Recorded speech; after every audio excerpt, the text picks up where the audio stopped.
Yo, what is going on, growmies? Hope y'all are doing well, growing well.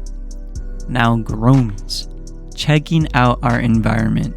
It is currently a very cool 71 degrees with the humidity pretty low at 50%. Opening up the tent today and looking at our seedlings, they all seem to be doing pretty well. Taking some notes and observations, all 4 plants are standing strong, which is a good indication that they're getting enough light and wind. Checking out our first plant, this seedling did get water yesterday since it was bone dry compared to the others, and that's because my fan wasn't on oscillating mode. But today, all of the other seedlings also have dry pots, so we will water them collectively. Observing the color of all these seedlings, they do look very green, but maybe not the exact hue of green that I would want. I would prefer that vibrant lime green growth, and maybe the reason for the plants not looking ultra vibrant green is the dry soil. On day 5, 4 days since the last water, today we will water again. Now, lots of people use filtered water, which eventually I do want to buy a legit filter, but for now, I'm just using tap water. Since we have about 4 gallons of soil to water, I'm going to fill the bucket to about 4 quarts of water to give each plant about 1 quart. Taking our water back over to the tent and reflecting on past grows, I realized that my plants are always missing out on CalMag. In my Oreo video series, we saw as early as week 2 some plants needing CalMag. So, for this tropicana grow, going to start giving each plant some. First girl that we're going to water though is the lamb's bread. Now, when I water my plants, I completely soak from the top to the bottom the entire medium. That way all of the soil gets moisturized. Also, I do always say soil, but technically this is cocoa and peat moss with organic nutrients, so it has to stay somewhat nearly wet all the time. Now, watering this plant, what did we see? Oh, yup, y'all saw it, a tiny little bug. Now, this might not be a big deal. It could just be one bug that got in the soil, but it's important to make sure that it does not keep reproducing, especially right now. Checking out the Stardug plant, this one actually looks pretty good and happy. I do notice that there are some other plants sprouting, and I have no idea what they could be or even how they got in there.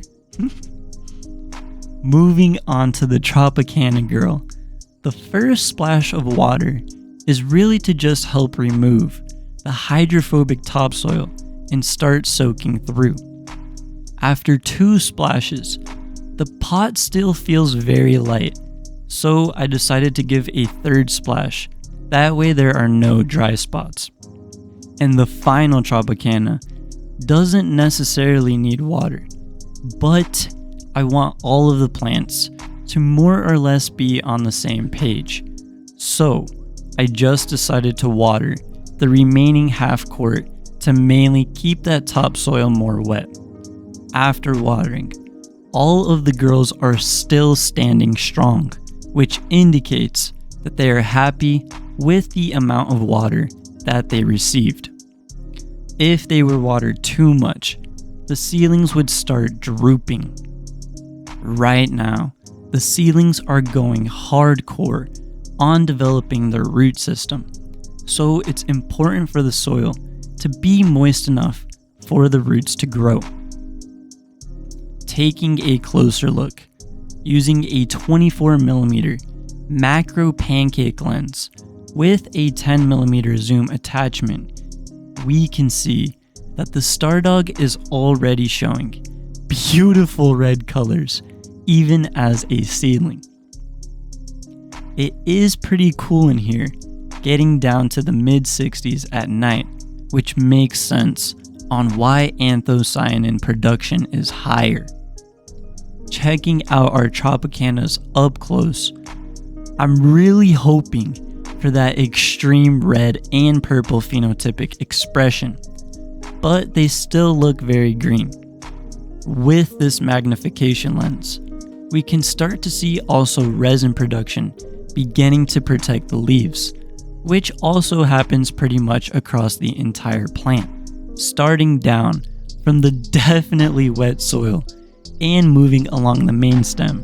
We can see non-bulbous cystolithic hairs forming, and as we approach the top, we can see the more familiar bulbous production. Now, as you guys know, we do have some extra special equipment throughout certain times of the day.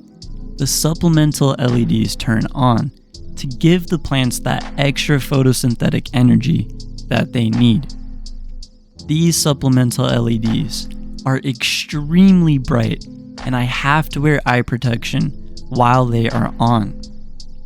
As we can all agree, obviously, the sun is the strongest light closest to Earth, but these LEDs are trying to mimic those very specific intense rays that we receive from our solar system's star. Overall, in theory, adding in these extra lights should supplement the light spectrums that would be delivered from our own sun.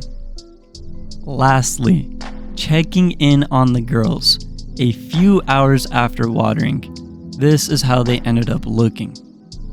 Now, checking in on HGZ 2 days since he started his germination, let's see what's happening so far. Alright, Gromies, let's go check these girls out, see if they popped. We're in day 2 now, and they're sitting in this beautiful tropical enclosure. Temperatures around 86 degrees, and we're running about 62-65% humidity. And if I could just get these out, let's go take these upstairs and see if they popped. Okay, here we go, Gromies. The unveiling. Oh yeah, I see one. Yep. And what's going on with this one? And that was the fat one. Let's knock her over a little. Did it crack? I can't tell. Anyway, I got one at least. It's only been 48 hours, so we'll give it another day or two. I'm going to leave this one in there, let that taproot grow a little bit longer, and we'll get back at you. Anyways, Gromies, my goal is to do more consistent uploads throughout the weeks. So, for the next coming days, expect more or less daily content and check-ins, discussing and observing unique situations during these beginning stages.